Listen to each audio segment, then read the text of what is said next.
Let's clear the xenos from the skies. It's time to take a look at the Astra Militarum Hydra Flak tank.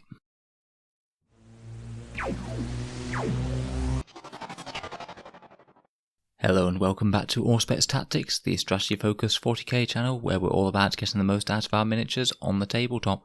Today we'll be looking at the Hydra Flak tank, the anti-air machine of the Imperial Guard, and in this video we'll take a look over its datasheet, any obvious buffs and synergies on the tabletop, and how I would use them in a game of 40k.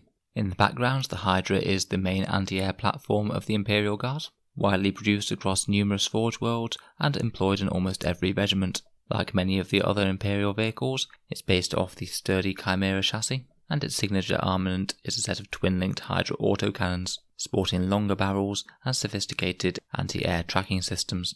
Hydras can either be attached to regiments or deployed to defend key ground locations, to keep them safe from aerial threats. Commanders often use their Hydras flexibly, as their autocannons can engage ground targets, and once threats from enemy air forces are no longer such a pressing issue, Hydras are often press-ganged into fighting alongside armoured assaults, using their deadly autocannons to take out enemy light vehicles.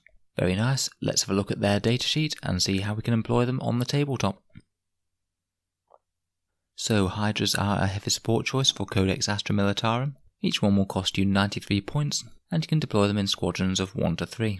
They essentially have the same stat line as a Basilisk, the standard Chimera chassis, but with toughness 6 rather than 7, to represent their exposed crew. At top bracket they have a movement of 12, weapon skill 6, ballistic skill 4+, strength and toughness of 6, 11 wounds, 3 attacks, leadership 7 and a 3-up save. Each Hydra at base is equipped with the Hydra quad autocannon and a heavy bolter. If you want to, you can replace the heavy bolter with a heavy flamer, but generally don't, because it's incredibly short range, and one of the Hydra's main advantages is its very long range, which the heavy bolter synergizes with reasonably well. The actual range of the Hydra quad autocannon is 72 inches, it's a heavy 8 weapon, strength 7, AP-1 and flat damage 2, and it's better at targeting things that have the fly keyword. You add 1 to the hit rolls when you're targeting anything that can fly, and you subtract 1 from the hit rolls every time you target something that can't fly. Note that this doesn't have to be actual flyers. Like in previous editions, this can be literally anything that has the fly keyword, anything from Tau battlesuits to Space Marines with jump packs. The long range is very helpful and means that your Hydras can generally threaten any enemy air assets anywhere on the board. It is pretty niche in its job though, as those autocannons are literally half as effective against a target without the fly keyword. In addition to the option to change out its heavy bolter for a heavy flamer, you can also take a hunter-killer missile. This one's 6 points and is pretty much a take or leave in my book. Hitting on 4s for 1 missile shot isn't overwhelming for the points cost, but it can ramp up your alpha strike if needed. The Hydra can also take a heavy stubber or a storm bolter. I'd generally opt to take the heavy stubber at just 2 points, as it has a decent threat range, synergizing well with the heavy bolter, and in general this tank isn't going to want to be moving. Aside from that, it has the normal vehicle special rules such as explodes on a 6, for your standard D3 mortal wounds within 6 inches, smoke launchers if it doesn't have any decent targets to shoot at, and instead needs to focus on durability, and the normal vehicle squadron rules where, if you have more than one in the squad, they set up near each other but then can operate independently. So overall, the Hydra is a fairly focused and dedicated anti-air platform, with a weapon profile that's usually going to be strongest against toughness 6, flyers or light vehicles with fly. It isn't going to be nearly as efficient against ground targets, but it can still chip in a little damage in games where it doesn't have key air targets. So let's have a talk about other ways that we can get more out of them on the table. First up we have Regiment Choice, and my go-to pick for these guys is Cadian if you have the option to. Hydras generally aren't going to want to be moving, so re-rolling 1s is absolutely great, and just basically means a slightly increased damage output over the course of the game. The Cadian Stratagem overlapping fields of fire is also great for Hydras, pretty much regardless of what they're targeting. That +1 ballistic skill could have them hitting on ballistic skill 2+ versus planes, or getting back to hitting on 4s against a ground target, which certainly makes them a lot more viable if you can arrange it. Other than that, Vostrones can help out a little bit with the range of the heavy bolter and heavy stubber to help keep them with decent targets, plus their stratagem isn't unreasonable to use on a Hydra autocannon, to try and get a few more autocannon hits on the target. Talon is another interesting choice for Hydras, as they have a really decent move characteristic, so being able to zoom around the board while blazing away with full effectiveness with those autocannons and other light infantry firepower is quite a fun idea to me. The rest are generally a little bit less impressive. Armageddon could give you a little bit of immunity against -1 AP, Mordians could give you 5+ overwatch, though really you don't want this thing getting charged in the first place. And Valhallans could have you functioning on a higher bracket in your damage table, which isn't too bad on a low ballistic skill tank like this.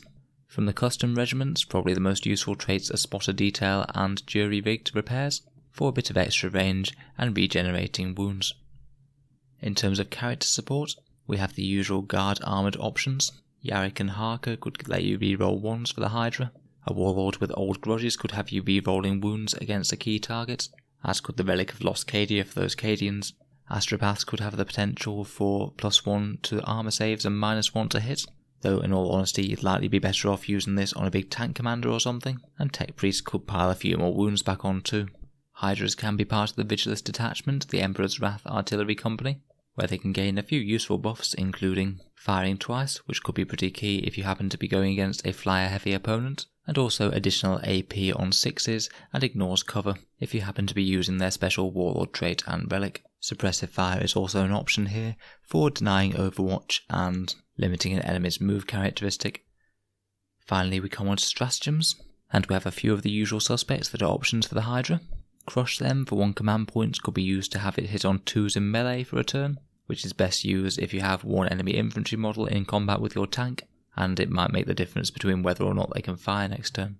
Vengeance for Cadia is always great to use on one of your guard units every single turn, though it might be better on a stronger unit than the Hydra, depending on what else you have available. Jury Rigging for 1 CP will allow you to regenerate a wound, this one being best used if it gets your Hydra back into one of its middle or top bracket to keep up its ballistic skill. And defensive gunners can be used to give your Hydra a 5+ overwatch should someone try and charge it.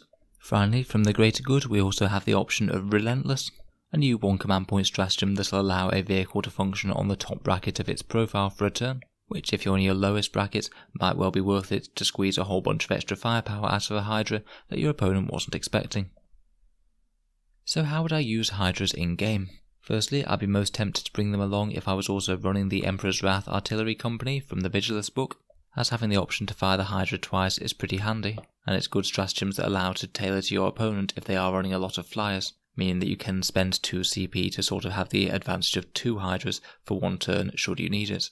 If I was doing that, I'd be strongly tempted to run the Emperor's Wrath detachment as Cadian, as reroll 1s basically helps all of the units, and in particular overlapping fields can really help out Hydras in a pinch.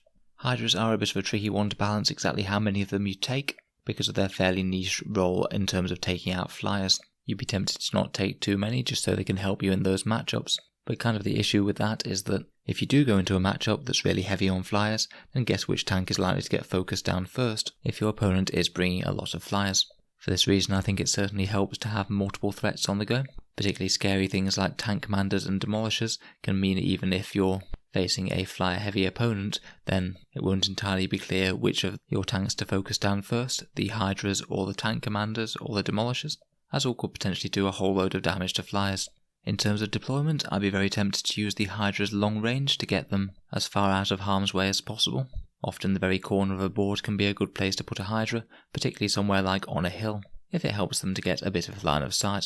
If you're going second, prepared positions is always worth considering on a tank heavy list, to help buff your armor save to a 2+ for a turn, and from there in general it's just going to be applying the firepower to the units that most wants to die each turn. If you are running the Emperor's Wrath, then I'd choose which artillery piece I want to fire twice each turn. It might be a Basilisk, Wyvern or Hydra depending on the opponent, so it's a good way of tailoring to your opponent's army. If you're Cadian, then overlapping fields can be good to try and put on something before the Hydra shoots, particularly if it's being forced to fire at a ground target. In terms of targets, the Hydra is obviously going to be most happy shooting at things with fly, but 2-wound infantry, light vehicles, and things with multi-wounds and low armor saves are all reasonable targets for it, if you don't have that lucky option. If you're in a matchup where the Hydra is truly going to be pretty useless, it could even be worth putting it further up the field to try and draw your enemy's fire, or maybe use as a screening unit, rather than just have it sit back and be ignored all game. As for the chassis, it is fairly cheap.